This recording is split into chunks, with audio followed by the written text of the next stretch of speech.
मेरा नाम नितिन और आप सुन रहे हैं दास्तान ख्वाब। तो चलिए शुरू करते हैं। हेलो दोस्तों, मेरा नाम मोहन है। मैं उज्जैन का रहने वाला हूँ। ये हादसा मेरे साथ साल 2017 में हुआ था। मैं एक किराना स्टोर पर काम किया करता था। मेरी दुकान से करीब 20 मीटर दूर एक पुराना घर था। जब मैं दुकान पर नया नया पहुंचा तब मालिक ने मेरे से बोला कि उस घर के आसपास कभी मत आना। मेरी दुकान में एक और लड़का काम किया करता था जो मुझसे हमेशा बोला करता था। मैं उस घर में कई बार जाकर आ चुका हूँ, ऐसा कुछ भी नहीं है वहाँ पर मैं उस बात पर ज्यादा ध्यान नहीं दिया करता था। मुझे इन सभी चीजों पर विश्वास नहीं था। एक दिन देर रात में पार्टी से आ रहा था, तभी मुझे दुकान वाले लड़के की कॉल आती है। वो बोलता है, भैया आज मैं फिर उसी घर में जा रहा हूँ पार्टी करने, आप चलोगे मेरे साथ? पहले तो मैंने मना कर दिया, फिर कुछ देर सोचने के बाद मैंने उसको हाँ बोल दिया क्योंकि मैं ड्रिंक करे हुआ था। कुछ देर बाद मैं उस घर के पास पहुंच गया जहां वो लड़का खड़ा हुआ था।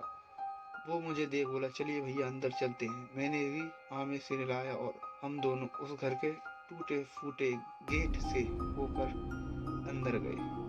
अंदर जाते ही चारों तरफ सन्नाटा पसरा हुआ था। हम दोनों घर के अंदर जाने ही वाले थे कि हमारे सामने गेट पर। जैसे ही हम गेट के नजदीक पहुंचे, किसी के पीछे से चलने की आहट सुनाई दी। मैंने उस पर ज्यादा ध्यान नहीं दिया। जैसे ही हमने गेट को छुआ, पीछे से पायल की आवाज आई। मैंने उस पर भी ज्यादा ध्यान नहीं दिया। जैसे ही हमने गेट को खोला, गेट खोलते ही एक चमकदार रोशनी आई। 2 पल के लिए वो रोशनी रही, फिर गुप्त अंधेरा और सन्नाटा छा गया। जैसे जैसे हम अंदर जा रहे थे, हमारी दिल की धड़कनें हमें सुनाई देने लगी। अंदर जाने के बाद एक अजीब दुर्गंध आने लगी। हम एक कमरे के अंदर गए। वहाँ जो हमने देखा उसे देख हमारे पैरों तले जमीन फिसल गई। वहाँ चारों तरफ खून ही खून फैला हुआ था। जो कुछ देर पहले दुर्गंध आ रही थी वो इसी खून की थी। मुझे ड्रिंक का ज्यादा असर होने के कारण मैं वहीं एक कमरे में जाकर बैठ गया। सुबह जब मेरी आंखें खुली तो सूरज की रोशनी सीधे मेरे चेहरे पर पड़ रही थी। वो लड़का मेरे सामने बुत की तरह खड़ा हुआ था। वो हिलाया, वो होश में आया तो वो रा हुआ चिल्लाने लगा। मैंने उसे जैसे तैसे संभाला और अपने पीछे आने को बोला।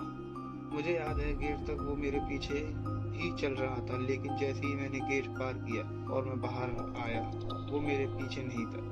मैंने उसे चारों तरफ देखा लेकिन वो नहीं मिला।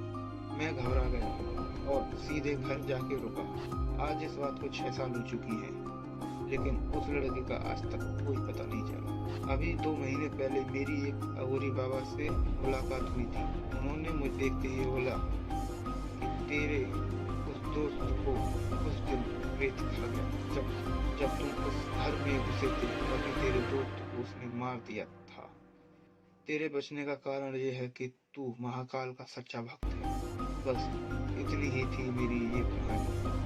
तो दोस्तों, कैसी लगी आपको ये कहानी कमेंट में जरूर बताना। मैं मिलता हूँ आपसे अगली कहानी के साथ। तब तक अपना और अपनों का ध्यान रखें। धन्यवाद।